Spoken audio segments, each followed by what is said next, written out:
전국의 시청자 여러분, 버서밥담 스님의 술술 풀립니다를 시작하겠습니다. 우리 다 같이 시작하겠습니다. 완전히 술술 풀립니다. 매주 목요일 날 아침 10시 반에 서울 강남보각사에서 전국 불자님들 같이 뜨거운 열정으로 법문합니다. 오늘은 여러분들께 처세를 잘하는 법에 관해서 말씀을 드리겠습니다. 먼저 지장용 원문들 하겠습니다. 지장보살이여, 미래세에 만약 어떤 선남자 선여인이 부처님의 형상이나 보살의 형상, 벽지불의 형상, 전륜왕의 형상을 만나서 보시공양한다면 한량없는 복을 누릴 것이며 항상 인간이나 천상에서 승유한 낙을 받을 것이니, 만약 능히 법계 회양한다면 이 사람의 복리는 가히 비할 수가 없으리라.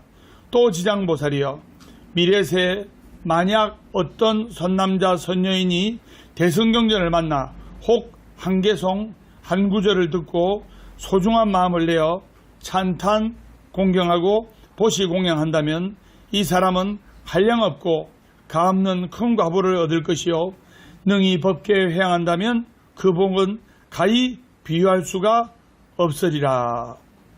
만약 어떤 선남자 선년이 있어 이 대승경전이 뭘지요? 바로 지장경 아닙니까? 이 지장경을 만나서 한개송 한구절을 듣고 미혹한 마음을 버리고 한구절에도 깨치게 된다면 이 사람은 한량없는 큰 공덕을 얻을 것이고, 그리고 몸과 마음이 힘든 중생들에게 또 시방법계에 이 공덕을 행한다면 그 복은 이루 말할 수가 없다 이 말입니다. 여러분들이 볼 때는 이것이 쉽게 가슴에 와닿지가 않을 겁니다. 부처님을 공경하고 불보살님께 예경을 하고 또 공양을 올린 것은 자기 자신을 위해서 하는 것이기도 하지만 주변의 타인을 위한 것이기도 한 거예요. 그래서 내가 지장경을 만나 불법이라도 한 구절이라도 깨치게 된다면 그 공덕은 항아사의 모래보다도 더 큰 공덕과 복덕을 받을 것이다 이 말입니다. 그래서 우리의 공양과 예경이 주변 사람들에게 본래 고통이 없다는 것을 깨우쳐 주는 겁니다. 원래 고통은 없는 거예요. 고통 누가 만드냐? 바로 내가 만드는 거예요. 행복도 내가 만드는 것이고 불행도 내가 만드는 것이고, 행복과 불행 바로 내가 다 만드는 것이다 이 말입니다. 행복과 불행은 다른 사람이 만드는 것이 아니다 이 말입니다. 그래서 물질이 동반되어서 공양을 올리면 좋겠지만은 물질 없이 할 수 있는 공양도 있습니다. 우리가 절에 와서 도량 청소를 한다든가 봉사를 한다든가 법당을 닦는다든가 이것도 큰 공덕이 되고, 그리고 신구의 삼업, 선한 행위, 선한 언어, 선한 생각으로 공양을 올리면 됩니다. 어떻게 선한 생각, 선한 언어, 선한 행위로 공양을 올리냐? 자, 돈 안 들고 크게 복받는 법을 제가 지금부터 말씀을 드리겠습니다. 물질이 동반되면 좋겠지만 물질 없이 할 수 있는 공양도 있습니다. 무제칠시라해서 내가 재물이 없지만 보시할 수 있는 7가지 방법도 있다 말입니다.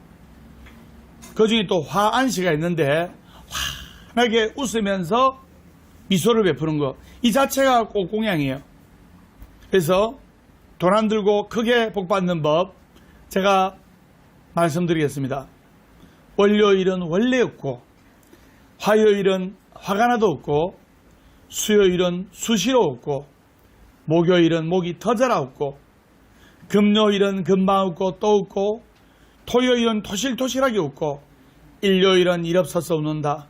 행복하기 때문에 웃는 것이 아니라 웃기 때문에 행복한 것이다. 어제는 바꿀 수 없지만 오늘은 만들어가는 것이다. 절대로 안 되는 것을 절대로 되도록 한다. 이것이 부처님의 법이다. 완전히 술술 풀립니다. 우리는 모두 위대한 본성, 부처님의 성품, 개유불성을 가지고 있기 때문에 정성을 다해서 불보살림전에 공양하고 예경하면 지난날 알게 모르게 지은 악업이 다 사라져버리고 현생에 좋은 복락을 누리게 되는 거예요. 이것은 마치 나와 내 주위가 깜깜하다 하더라도 촛불을 밝히게 되면 내 앞만 밝아지는 것이 아니고, 그리고 나와 인연 맺은, 알게 모르게 인연 맺은 모든 사람들의 주위도 밝아지게 되는 거예요.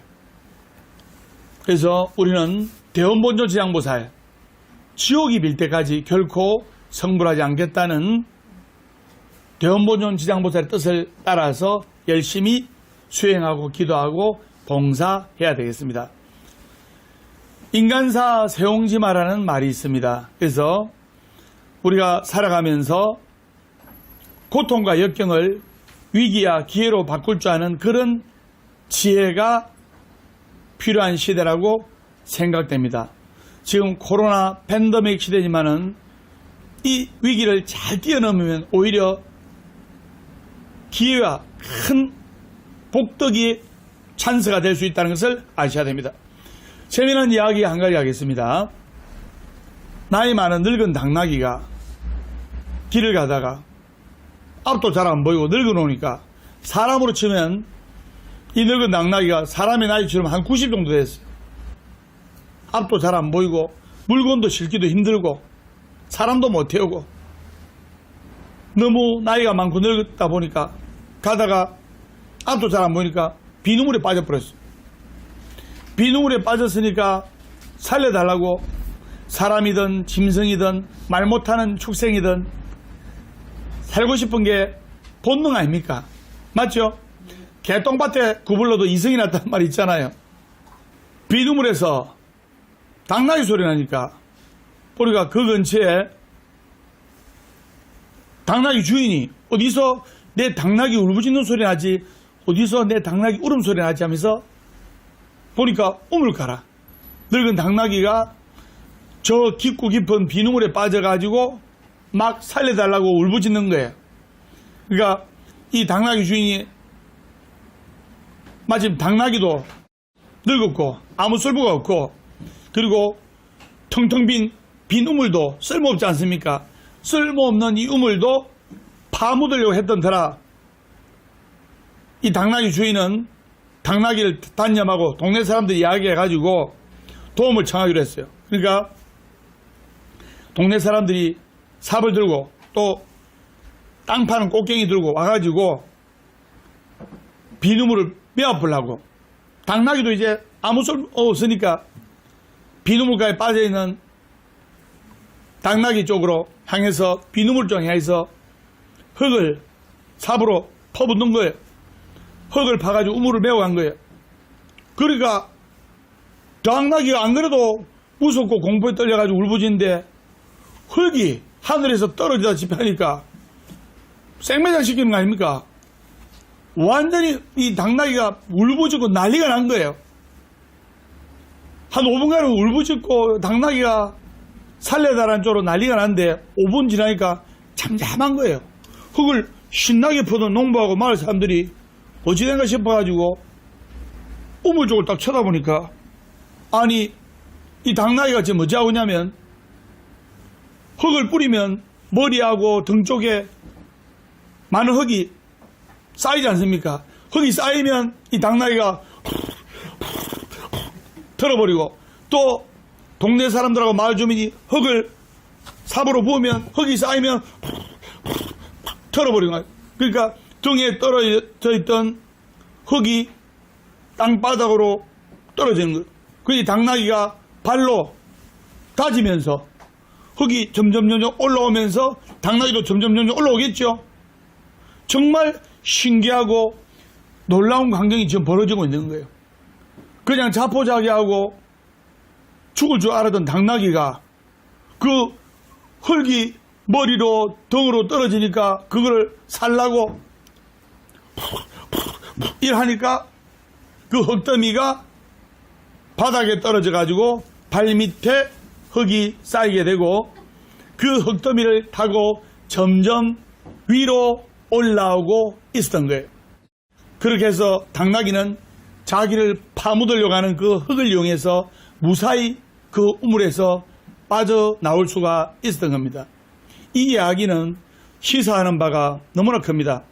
정말 그렇습니다.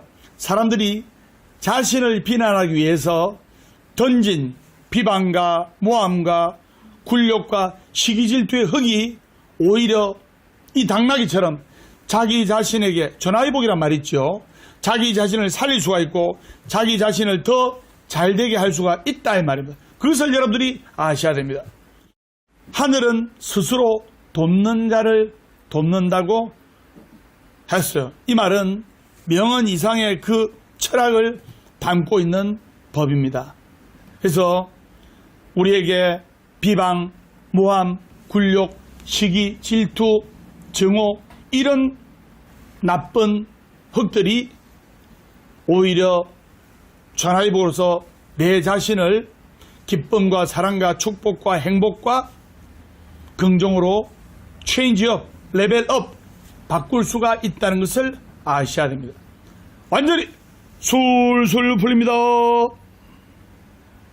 누구에게 기대지 않고 스스로 살아가는 사람만이 자기 인생의 주인공이에요. 내 인생은 나의 것입니다. 내 인생은 누구도 대신 살아줄 수가 없는 거예요. 부모님도 내 인생을 대신 살아줄 수가 없고 내 아들, 딸들도 내 인생을 대신 살아줄 수가 없는 거예요. 부처님께서 이 땅에 태어나셨을 적에 동서남북으로 7발자국을 걸으셨으면서 천상천하 유아독존이라고 하셨어요. 나는 새도 유아독존이고 기는 짐승도 유아독존이고 쌍둥이도 유아독존이에요. 쌍둥이도 생각이 달라요. 이 세상에 유아독존, 나라는 자신은 이 세상에 오직 하나라 이 말입니다. 그렇기 때문에 여기서 동체 대비가 나온 거예요. 내 몸이 소중하면 남의 몸도 소중하고 내 아들, 딸이 소중하면 남의 아들, 딸도 소중하고 내 재산이 소중하면 남의 재산도 소중하다는 것을 아셔야 돼요. 이 유아독존의 뜻을 알게 되면 천상천하 유아독존의 뜻을 알게 되면 나쁜 짓 못하게 되고 선한 생각, 선한 행위, 좋은 말, 좋은 생각, 좋은 행위를 하면서 우리가 공덕을 짓고 살아갈 수가 있는 겁니다. 인지이도자 인직이라는 말이 있어요. 이 말은 땅에서 넘어진 자, 그 땅을 딛고 일어서야 한다는 뜻입니다.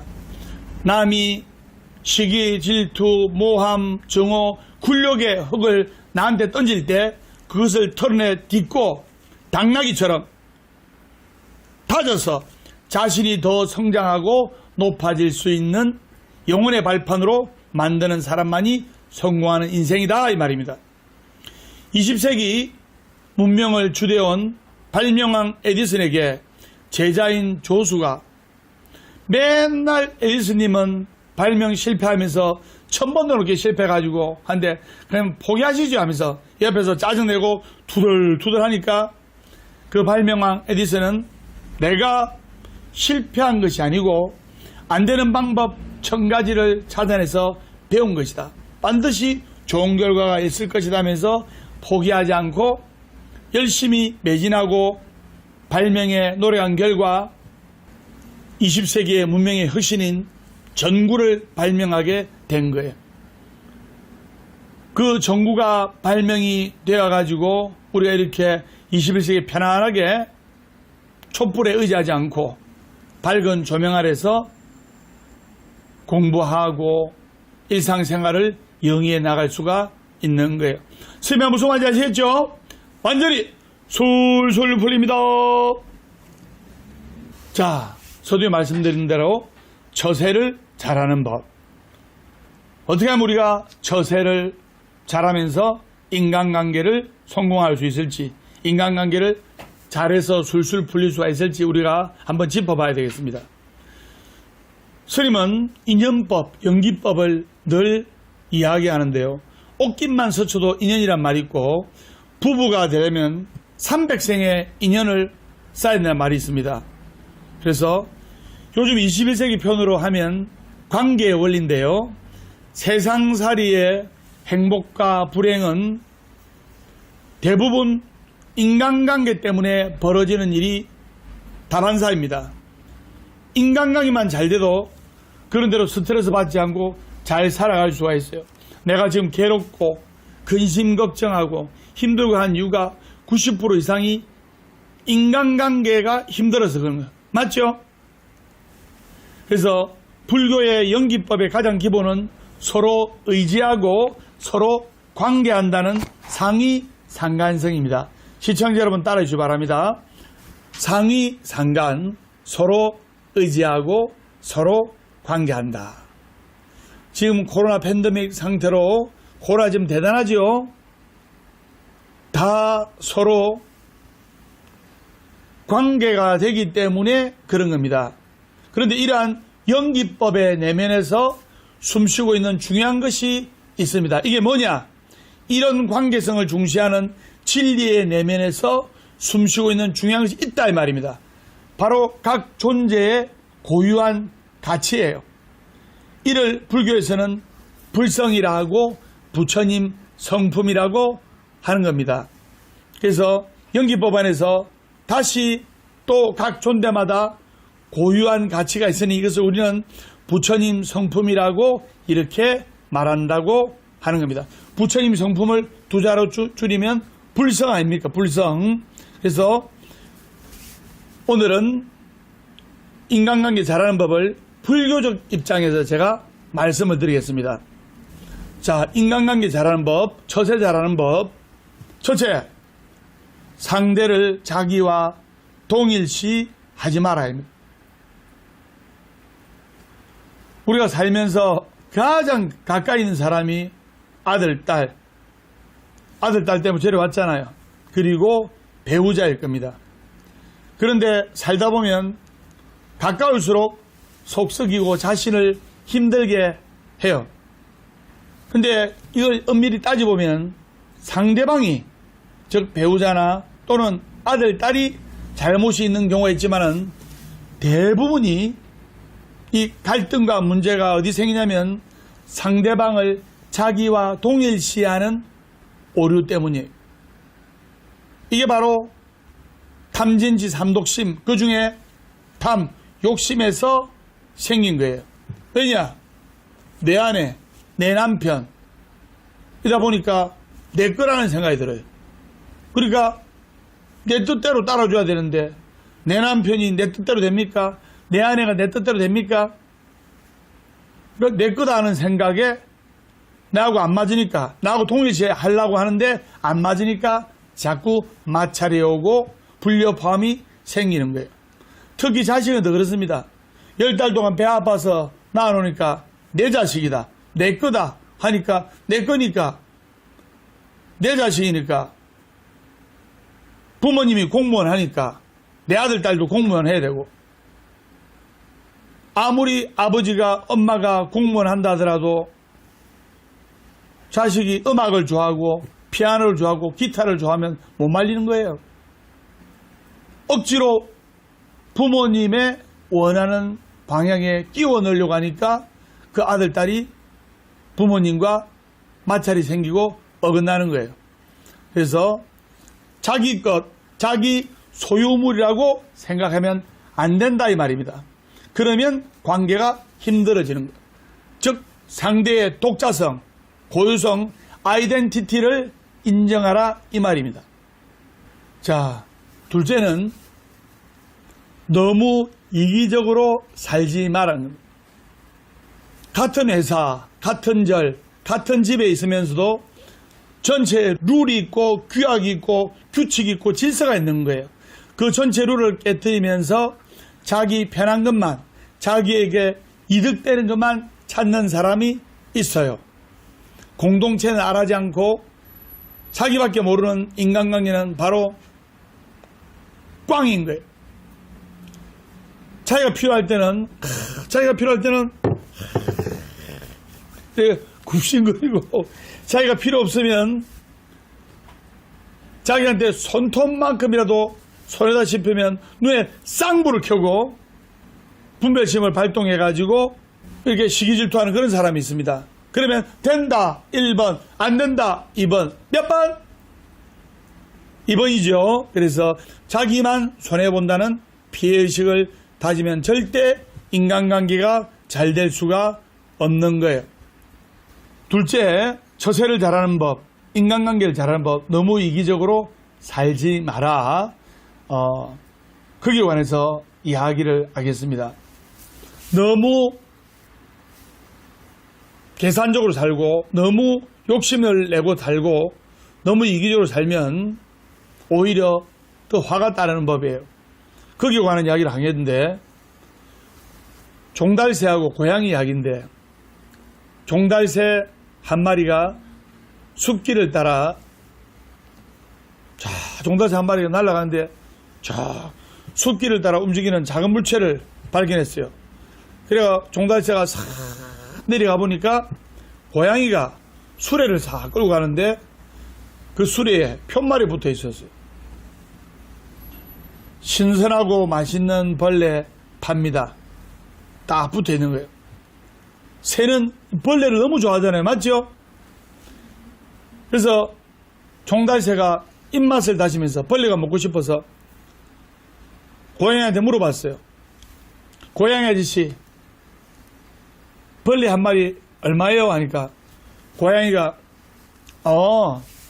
이거는 돈 받고 파는 게 아니고 우리 종달새 깃털 하나만 뽑아주면 벌레 3마리 줄게. 맛있는 벌레 3마리 줄게 하는 거예요. 종달새가 앞뒤 생각 안 하고 깃털 하나 딱 뽑아가지고 벌레 3마리 얻었어요. 그래 맛있는 벌레 3마리를 너무너무 맛있게 배부르게 먹었어요. 그래가지고 종달새가 생각하기를, 내가 깃털이 수천 개인데 그까지 깃털 하나 뽑았다고 날아다니는데 아무 지장 없을 건데, 맞잖아요. 한두 개 뽑았다고 해서 날아다니는데 아무 지장 없어요. 그래서 한참을 딱 또 나르다가 뭐가 생각났다? 맛있는 벌레가 생각난 거예요.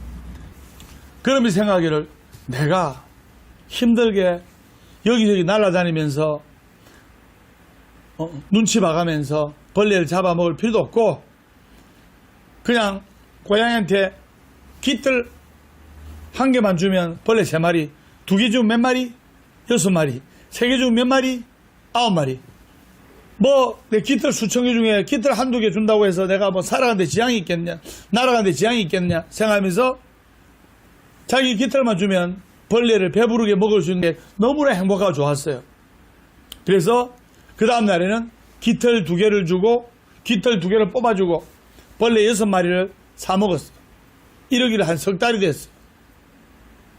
근데 어느 순간 날려가는데 그동안 깃털을 한 500개 뽑아줬거든요. 나는 게 버거운 거예요. 왜? 깃털이 500개 이상 빠져오니까 나는 게 너무 힘든 거예요. 그래가지고 풀밭에 앉아가지고 나는 게 너무 힘들어 쉬고 있는데, 종달새한테 벌레를 주었던 그 고양이 아저씨가 야옹 하면서 갑자기 덮친 거예요. 평상시 같으면 이 종달새가 가볍게 도망갔을 건데, 날아가 도망갔을 건데, 깃털이 많이 빠져가지고 덤성덤성한 날개로는 재빨리 움직일 수가 없어가지고 결국에는 이 종달새가 벌레 몇 마리 공짜로 얻어먹으려다가 결국에는 고양이한테 잡아먹혔어요. 목숨을 잃었습니다. 우리가 무엇을 팔고 싶어도 절대 양심을 팔고 내 자신만큼은 잃어서는 안 됩니다. 시청자 여러분, 제가 선장님, 양심을 팔지 말자. 그래서 자신의 양심을 팔지 말고 공짜 좋아하는 사람 치고 내가 잘 되는 사람 못 봤습니다. 복배수적이란 말이 있습니다. 욕심에 눈이 멀면 함정에 빠지는 거예요. 우리가 주위에 욕심에 멀다가 함정에 빠져가지고 허우적거리서 많이 봤죠. 그래서 사람을 무능하게 만드는 가장 쉬운 방법은 공짜 심리에 맞들게 하는 겁니다. 그전에는 열심히 일하고 땀 흘리면서 일하고 하루 종일 일하다가 티타임 10분 그 쉬는 시간에 그늘에 앉아가지고 시원한 물 한 잔 마시고 커피 한 잔 마시는 것도 우리 감사하게 생각했는데 이 공짜 맛에 들으면 일하기도 싫어. 그냥 인생 한 방 그것만 생각하는 거예요. 그러면 된다 1번, 안 된다 2번, 몇 번?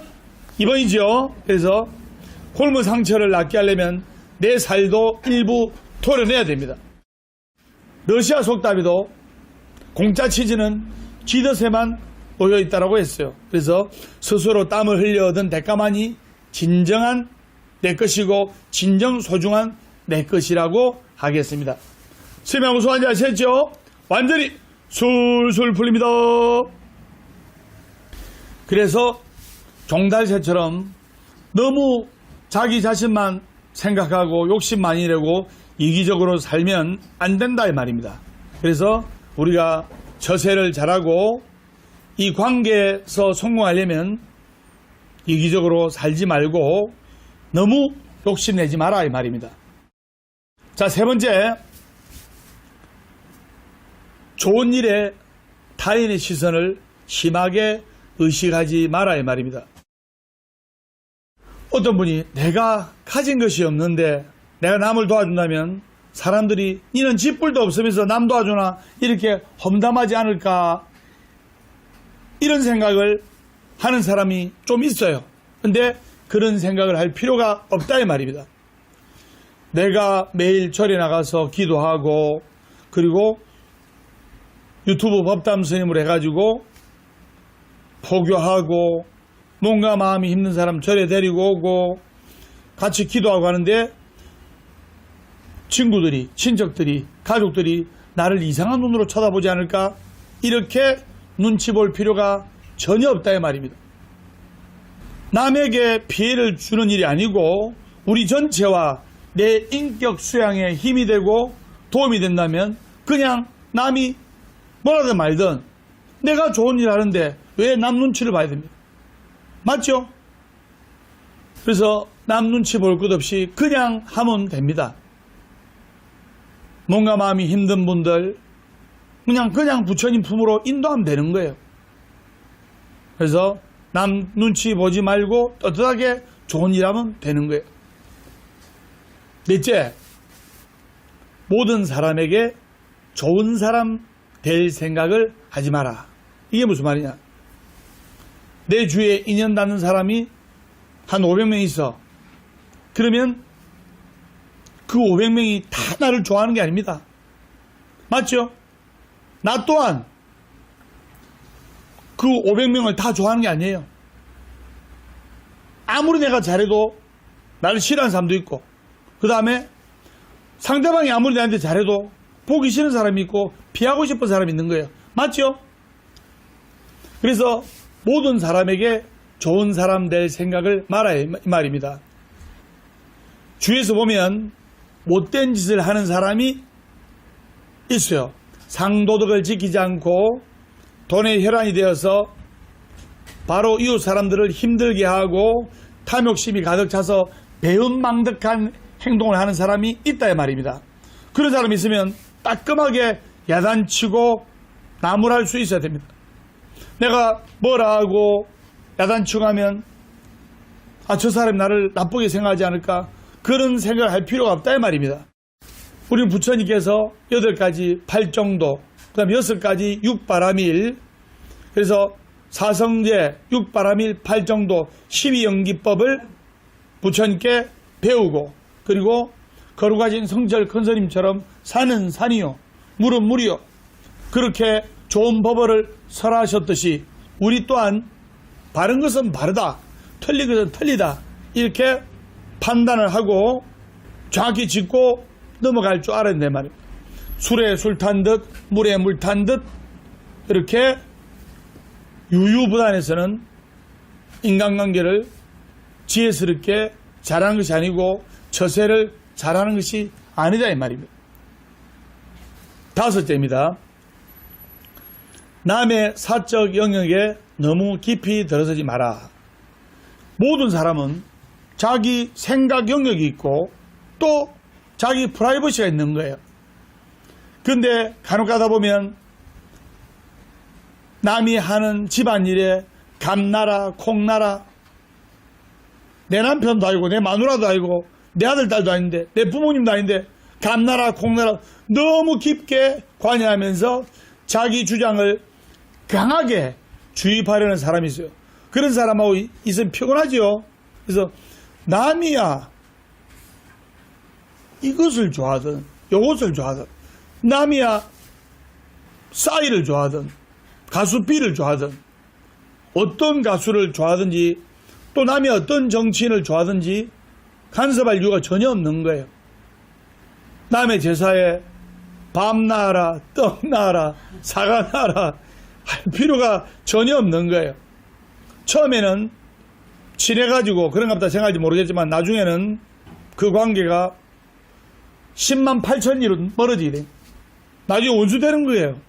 네가 뭔데 내 하는 일이 감나라 콩나라 하면서. 맞죠? 그래서 친할수록 적당한 거리를 두고 남의 영역에 너무 들어서면 안 되는 거예요. 소도 적당한 거리를 둬야 돼요. 너무 보기 좋고 예쁘다고 땡기면 뭐에 바칩니까? 소뿔에 바치잖아요. 그리고 소뿔에 바칠까 봐 무섭다고 고삐를 놔버리면 소를 잃어버리잖아요. 적당한 거리가 필요한 거예요. 사람 사이에도 적당한 거리가 있을 때 오히려 더 좋은 거예요. 부부도 지켜야 할 적당한 선이 있고 부모 자식 간에도 지켜야 할 적당한 거리가 있는 게 더 좋습니다. 친할수록 적당한 거리를 두는 것이 좋습니다. 선생님하고 소환 잘 하셨죠? 완전히 술술 풀립니다. 제가 선정하겠습니다. 꼰대짓을 하지 마라. 예. 꼰대짓을 하지 마라. 예. 요즘 지는 아무것도 안 하면서 지시하고 막 시키는 어른들을 보고 우리는 꼰대라고 합니다. 1980년도까지만 해도 지시하는 게 통했어요. 근데 21세기 지금 2021년이 지난 지금 이때는 교육을 해도 명령조의 말투에서 청유형의 말투로 바뀌어야 됩니다. 공부해! 이러면 안 되고, 사랑하는 우리 아들 공부 좀 해줄래? 딸 보고 방 치워! 이러고다 사랑하는 내 딸 방 좀 치워줄래? 이렇게 부탁형으로 청유형으로 많이 쓰는 것이 좋습니다. 이것은 상대방의 존재 가치를 인정해주고 상대를 존중해주는데 비롯된 거예요. 어느 절에 가보니까 스님은 훌륭하신데 자칭 대보살이라는 보살이 신도 다 떨어지게 하고 있는 거예요. 오면 무슨 특공대도 아니고 너 이거 해? 너 이거 해? 너는 바닥 쓸어? 너는 닦아? 너는 밥해? 너는 설거지해?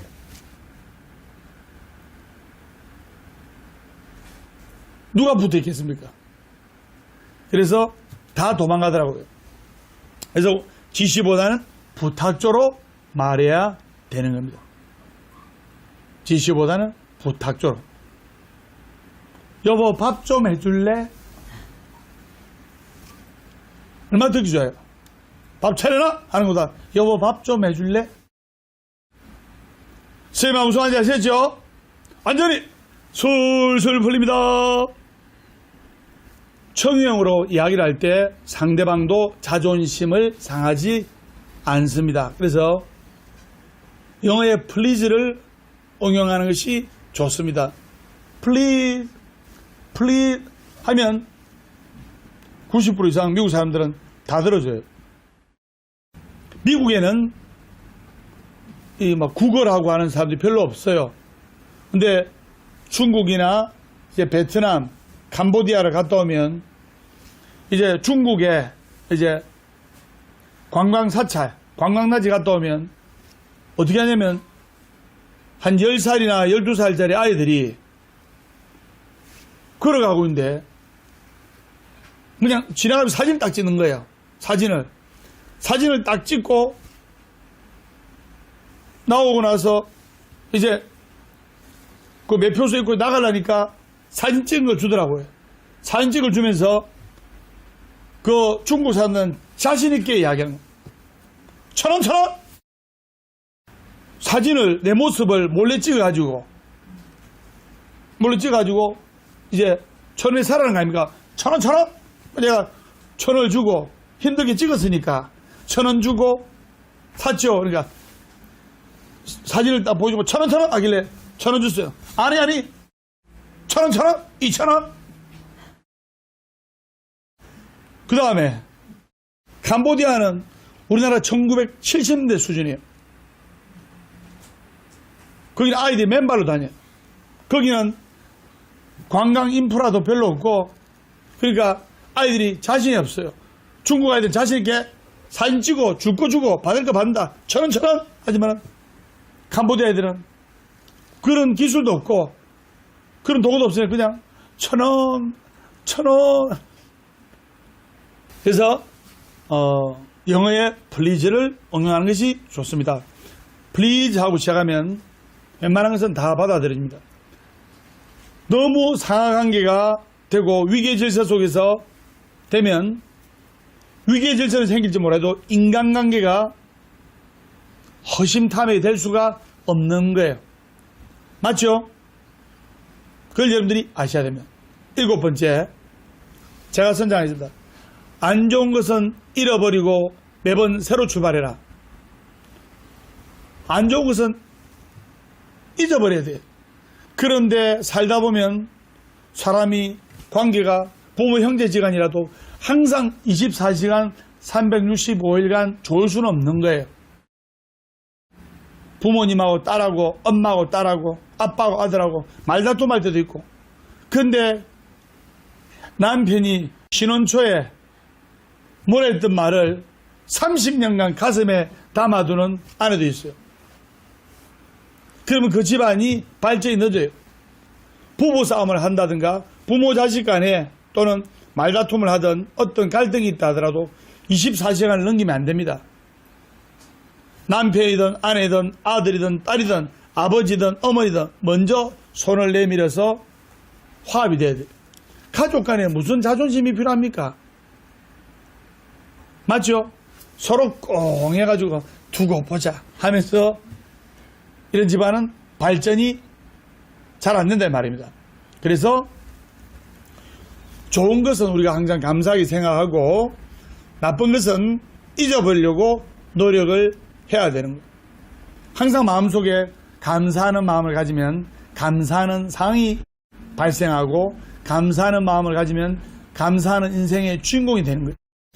불평불만하는 마음을 가지면 불평불만한 상이 발생하고, 불평불만한 마음을 가지면 불평불만한 인생의 주인공이 된다는 것을 아셔야 됩니다. 우리가 불교 공부하고 참선기도 명상하는 것을 다 마음 공부라고 하는데, 마음 공부를 하게 되면 자기 자신을 되돌아볼 수가 있고, 이 마음 공부를 하게 되면 자기 자신을 잘 간주할 수 있게 됩니다. 남의 탓보다는 스스로를 살피게 됨으로써 인간관계를 잘하는 데 큰 도움이 됩니다. 그래서 늘 마음 공부, 금강경, 지장경, 이 대승경전 독송, 그리고 신묘장구 대단하니, 그리고 지장보살 천부단하니 독송, 그리고 관음정근, 지장보살 정근, 그리고 참선, 그 다음에 사경, 정말로 중요합니다. 사경 정말로 중요해요. 그래서 날씨가 후덥지근하고 이런 이때 우리가 기도를 놓아서는 안 됩니다. 신심이 있는 사람은 아무리 더워도 더운 줄 모르고, 신심이 있는 사람은 아무리 추워도 추운 줄 몰라요.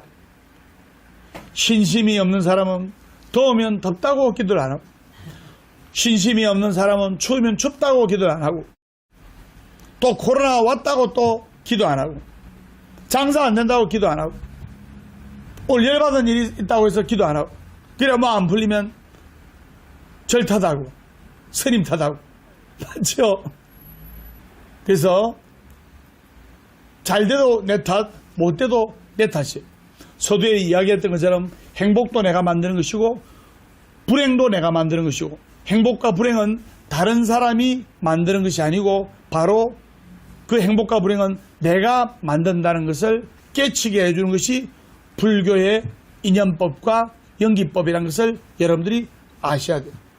행복과 불행은 바로 내 스스로가 만든다는 것을 깨칠 때 내가 인간관계에서 처세를 잘할 수도 있고 또 더 행복해질 수도 있고 더 성공할 수도 있는 거예요. 그걸 여러분들이 아셔야 됩니다.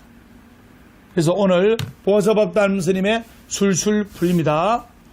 살아가면서 비방 그리고 굴욕, 시기, 질투, 증오의 흙들이 나에게 쏟아져 오더라도 내가 그것을 털고 그 흙을 다지고 사랑과 행복과 축복과 기쁨과 긍정으로서 받아들이고 이 인생을 위기를 기회로 그리고 인생의 걸림돌을 디딤돌로 만들어서 술술 풀리는 불자가 되기를 기원하면서 오늘 보아서법담 스님의 술술 풀립니다. 다음 시간에 밝고 건강한 모습으로 뵙도록 하겠습니다. 우리 다 같이 인사하겠습니다. 완전히 술술 풀립니다.